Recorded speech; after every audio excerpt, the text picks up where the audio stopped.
aqui com vocês para estar falando de segurança pública, para estar trazendo para vocês esclarecimentos a respeito do caso Lázaro Barbosa.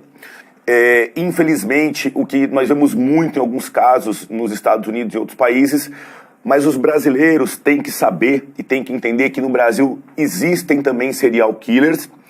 Eu acredito que existam mais do que nós imaginamos e que todos os brasileiros, todos nós, a gente tem que estar atento para anormalidades e estar notificando para que uma pessoa com distúrbio, um serial killer, não saia por aí causando o mal que esse Lázaro Barbosa aí está praticando com a população do interior e da área rural de Goiás, de Brasília, aterrorizando, amedrontando todas as pessoas desesperadas com medo desse monstro entrar na casa delas e tomar a vida delas. Para vocês entenderem esse caso, para a gente entender o mais novo serial killer brasileiro, Lázaro Barbosa, a gente vai analisar a evolução da ficha criminal dele. Um brasileiro de 32 anos, o Lázaro já tinha sido preso já no ano de 2007, lá atrás, por homicídio e por estupro. E depois disso, de 2007 até agora, 2021, ele fugiu 3 vezes da cadeia, ele praticou diversos crimes e está há anos aterrorizando. Preso, fugiu, né? Mostrando a agressividade e a necessidade de ir contra o sistema. Em 2009, o criminoso migrou para Brasília. Então a gente tem a construção de um criminoso que foi preso num primeiro momento só num homicídio, mas que a polícia, o sistema não foi capaz de fazer ele cumprir a pena toda, já perdeu o medo e o respeito, e na sequência ele volta a praticar homicídio, pratica estupro e roubo. 2009. Em 2012, Lázaro e outros 3 presos se juntam e agridem um outro detento durante o banho de sol. É aí que eu vou contar para vocês que é uma coisa muito pesada. As cadeias do Brasil, a gente tem um sistema chamado seguro. O que seria esse seguro? O seguro é uma cela dentro da cadeia que ficam os presos que os outros detentos têm vontade de matar, praticar homicídio. Na sua grande maioria, nas penitenciárias do nosso país, esses são os estupradores. O que me chama a atenção nessa informação de 2012? O Lázaro, ele já estava preso por estupro. Então, ele tinha que estar numa cadeia somente de estupradores e ainda ter muito pouco acesso a pátio, esse tipo de coisa, que é o que acontece. Ele tem um caráter tão violento e tão agressivo que o meu entendimento aqui, a minha leitura, é que ele tinha o tratamento de presos normais que não praticaram estupro, que é um crime que a população carcerária abomina. Apesar de ser crime, a maior parte da população carcerária é contra o estupro. E o Lázaro, preso por estupro, passeava pelo pátio e ainda conseguiu dar gravata e espancar. Extremamente perigoso e violento, inclusive dentro da penitenciária. Aí vamos analisar, né? O Lázaro preso em Brasília. Na segunda fuga dele, na segunda fuga do Lázaro, ele fugiu porque ele teve direito ao indulto de Páscoa, a uma saidinha de Páscoa. Galera, a gente está aí aproximadamente no ano de 2013, a gente está hoje em 2021. Vamos dar uma analisada no laudo, no exame psicológico do Lázaro, que foi feito pelos psiquiatras forenses da cadeia, e o parecer do Ministério Público. Ambos totalmente contra a saidinha dele, mostrando que esse Lázaro não tinha a mínima condição de convívio em sociedade. Mas ainda assim, não sei por que o sistema concedeu a um homicida, ladrão e estuprador o benefício do indulto de Páscoa. Analisar. Laudo psicológico elaborado no complexo da Papuda. Características do preso Lázaro: agressividade, ansiedade e tensão, ausência de mecanismos de controle, dependência emocional, dificuldade em canalizar expressões e emoções, impulsividade, instabilidade emocional, possibilidade de ruptura do equilíbrio, preocupação com distúrbios sexuais e sentimento de angústia. Só tinha isso de transtorno, mais nada, só esses pequenos pontos. Ainda falou a psicóloga, o criminoso tem um histórico abusivo de drogas e álcool, além do comportamento do distúrbio sexual. Final do laudo, os psicólogos forenses extremamente competentes, aspas, percebe-se que o indivíduo, caso seja inserido no contexto social e ambiental ao qual pertencia antes da prisão, caso volte a conviver em sociedade, certamente retornará a delinquir nos mesmos crimes. A psiquiatra falou que não tinha a mínima possibilidade de colocar o Lázaro na rua. Esse parecer da psicóloga para concessão da saidinha, ele ainda vai passar pelo parecer do Ministério Público. O Ministério Público tem que se manifestar em relação aos benefícios da LEP. Manifestou-se no ano de 2014 o Ministério Público do Distrito Federal. Nesse sentido, registrou-se que o sentenciado ainda não está apto a retornar ao convívio social. No momento, o seu grau de periculosidade é muito alto. A psiquiatra forense negou a saída, o Ministério Público se manifestou contrário à saída em seu parecer e a saída, o indulto foi concedido. Eu pergunto para vocês, por quê? Por quê? Quem concedeu esse indulto? Quem concedeu esse indulto analisou os requisitos objetivos e subjetivos. Estava na cara que ia tirar outras vidas, que ia violentar outras mulheres. Vamos continuar. 16. Depois da manifestação reprovável da psiquiatra forense, falando que o Lázaro ia estuprar e matar novamente.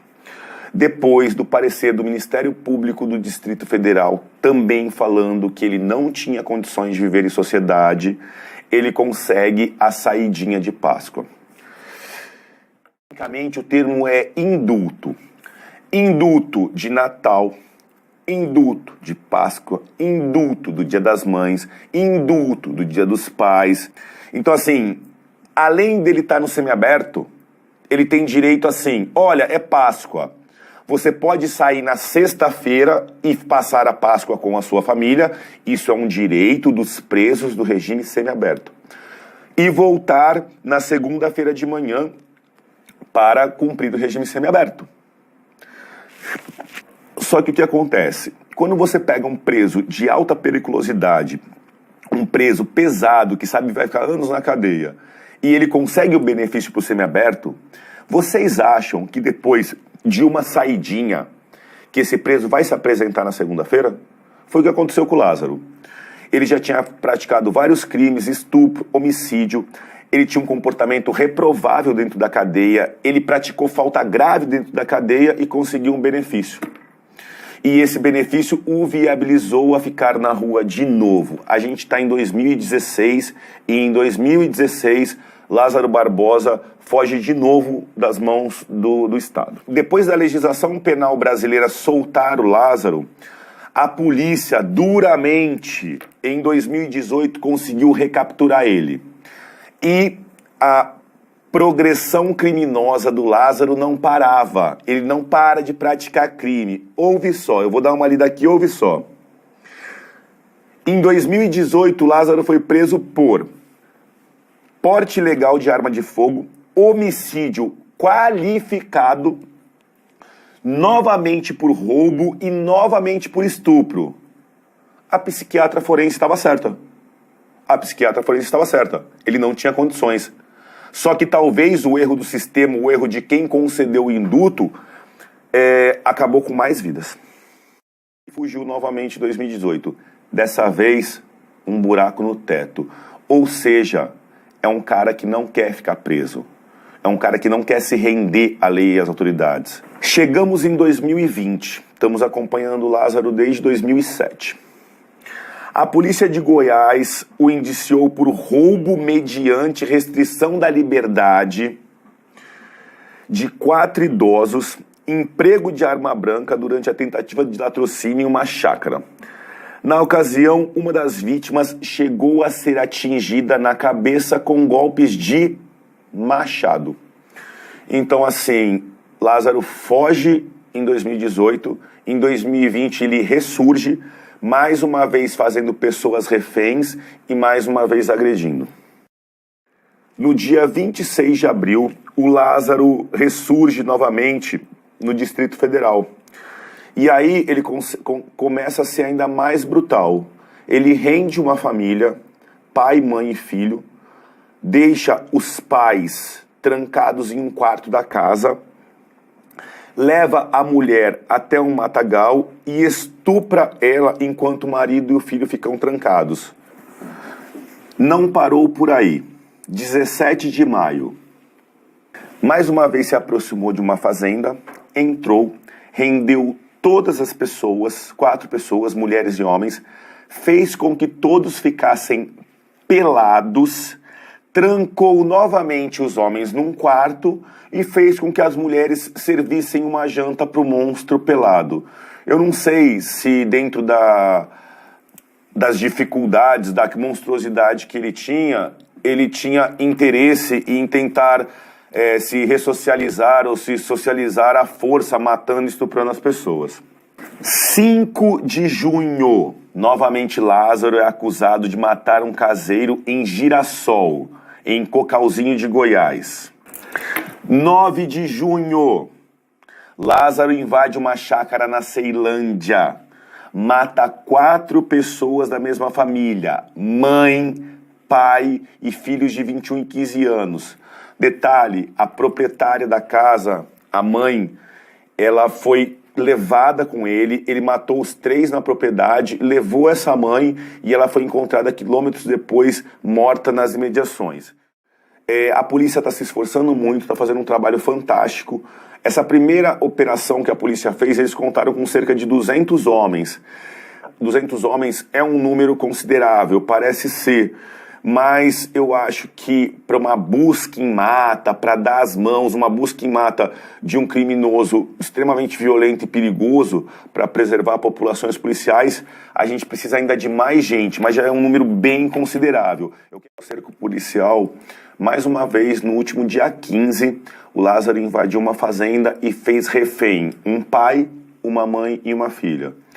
Vocês já sabem, né, os hábitos desse criminoso. Ele ia levar todo mundo para a beira do rio e tirar a roupa. Só que a menina conseguiu pedir socorro para a polícia.